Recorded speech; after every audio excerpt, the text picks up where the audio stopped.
Hello everyone, welcome back to my channel. It's your favorite girl Adi Tutu, and this is your favorite channel Africa Living with Adi Tutu. Today is Wednesday and it is the very first of our series Wisdom Wednesdays, where we dissect ancient African philosophy, mythologies, civilization, way of life, and the influence it has had and can have on our society today. For the longest of times, the profound wisdom in African philosophy has been relegated to the background, and this series seeks to seek out and unearth them so we can learn a thing or two from the way these ancient Africans saw life, approached life, and handled their issues. From these ancient mysteries, we can also relish and appreciate the richness of our African culture and heritage, and of course, develop a greater and stronger sense of identity and pride in our culture. So I hope you enjoy watching this as much as I have enjoyed researching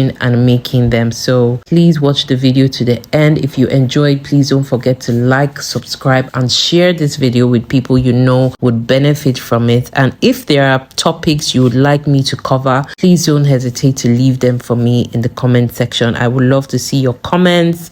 If you know about these things, I would love to hear from you. Please, this is a platform for learning, and I definitely want to learn as much as I want to teach. Thank you so much for watching. For starters, we're going to be diving deep into the philosophy of the Yoruba. Yoruba tribe is one of the most popular and populous tribes in Nigeria, and they are very famous for their way of life, their vibrant tradition, and of course their flamboyant spirituality, philosophy, and way of life. So sit back, relax as we dive deep into it, and I shall see you at the end of this video.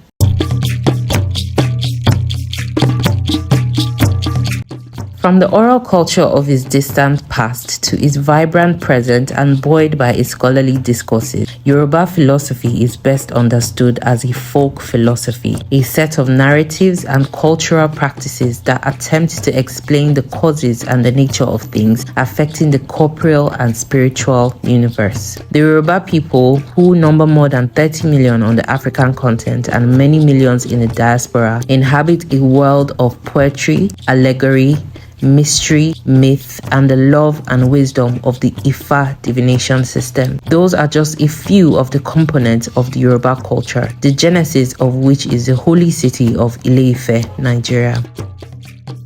They serve to remind the Yoruba of a past that has survived through oral tradition. From that foundation have Yoruba philosophy, religion, and literature developed, all of which blend ancient truth and divine morality with reason.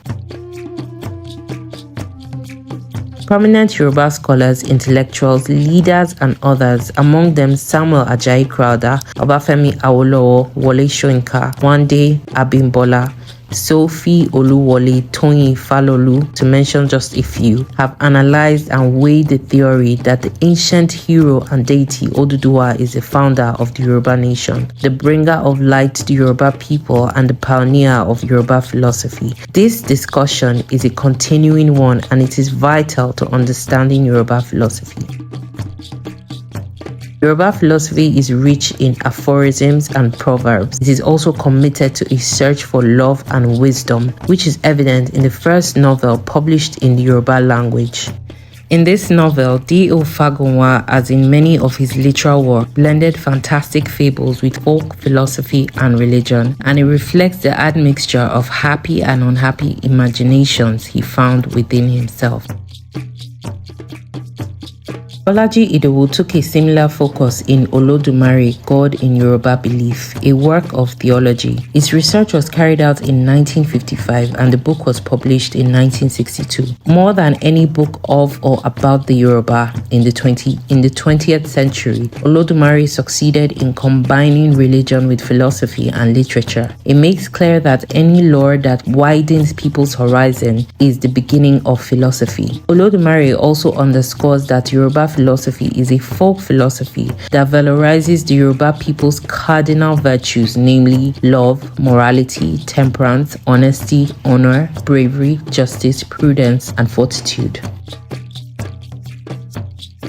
The word for head in Yoruba, Ori, carries physical and spiritual connotations that cannot be separated. The Ori defines the body. Other parts of the body are answerable to. The Ori holds the body's knowledge and is its destiny. Yoruba philosophy cannot exist without an Ori. It is similar. In a similar vein, Yoruba philosophy can be considered antecedent to Yoruba religion in the same manner that every idea comes from the head before going into action. Ifa divination may not be common in other African philosophies, but it is for the Yoruba people as an oasis of wisdom, love, and morality. It is a fulcrum that is independent of Western or Asian philosophy. Complex and indispensable, Ifa divination is an integral component of Yoruba culture. Some fundamentals of the Yoruba belief system include the Yoruba attribute human existence to God alone, and the role of his agents, also known as the Orishas, are means of explaining human disabilities. Even though the Yoruba attribute human creation to God, they nevertheless believe that man is created for himself and not to worship God and his agents for the sake of the worship itself. The Yorubas also believe in the dualistic nature of man, that is, man has material and spiritual substances, and it is the latter that controls the activities of the former. They also do not believe that man has multiple souls. Rather, man's soul in Yoruba thought performs various functions. They also believe that man has a very close relationship with nature. However, man does not dominate nature. And finally, they believe that death is a reality and it is also a means of bringing an aged person home. There is also a strong belief in the hereafter, and the notion of the hereafter serves to explain that life is a perpetual continuum.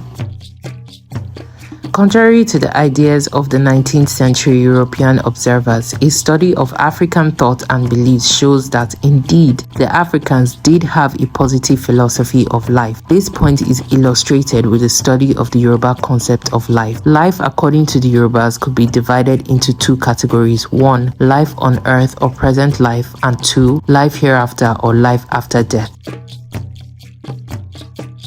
Coming to the conclusion for the Yorubas is that the Yoruba life is a preparation for the life to come. Traditional Yoruba philosophy covers both this life and the life that is to come.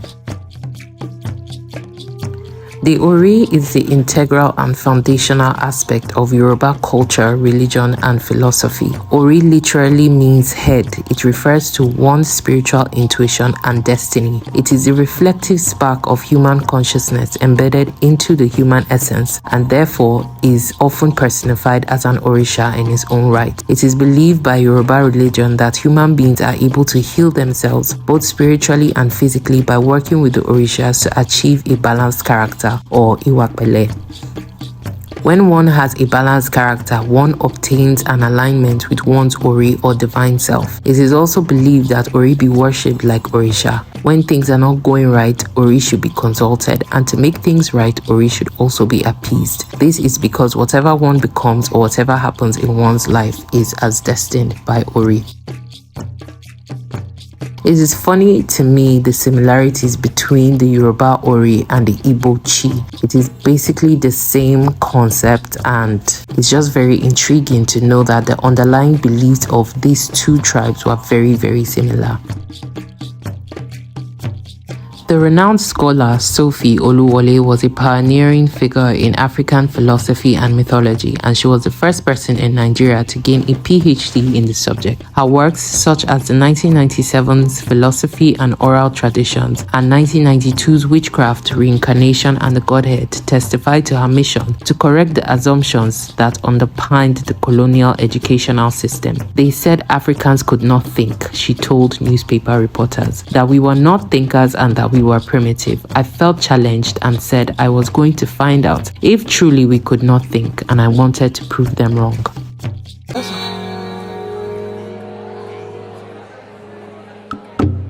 I wanted to know whether there's African philosophy or not. And I discovered a miracle. Everything the Yoruba people know is in Ifa. They developed a computer system. According to them, there were 16 disciples of Orunmila. Orunmila is a philosopher. The name Orunmila It's a symbol of fetishes. I think the television, the news will help me to change that thing. The African says yes, they start two features, but they cannot be separated. There's nothing that is absolutely material. There's something that's absolutely non-material. So matter, they are connected. And in all phenomena in the world, the two are there together. And if they are together, then it means one complements the other, not the opposition of the other. Because if one is opposition, it means if one exists, the other cannot exist. But if the two are complementary, it means one cannot exist on its own. The two of them must exist together.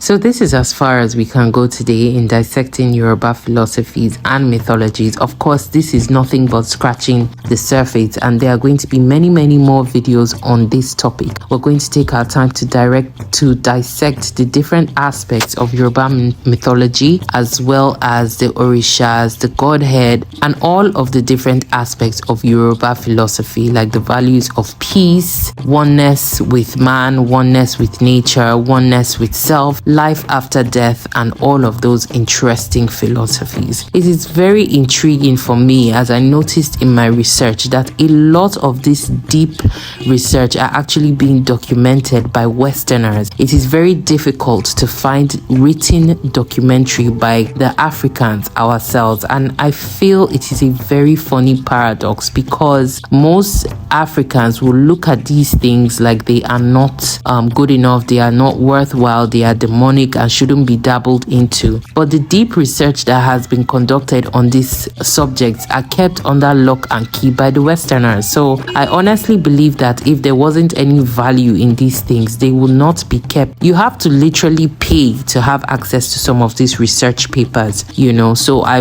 in conclusion, I just want to say that I think Africans should keep a very open mind as concerning our philosophies, our ways of life, and the ideologies we held before colonial influence. Even though the colonial influence has had its advantages here and there is a lot that we can garner from our own ancient ideologies, and I want to encourage everyone who comes across this to keep an open mind. You never know what you can learn, and we never know how great our society can be if we only tap into the Akashic knowledge that we possess naturally. So thank you so much for watching. Next week we're going to take a little bit of a dive into Igbo philosophy before we start to dissect all of these philosophies one after the other. Thank you so much for watching, and I look forward to your lovely comments, questions, and suggestions in the comment section. And please don't forget to hit the subscribe button before you get out of this place. Thank you so much for watching. Don't forget to share this with somebody it might benefit, and I'm looking forward to seeing you in my next video. Bye.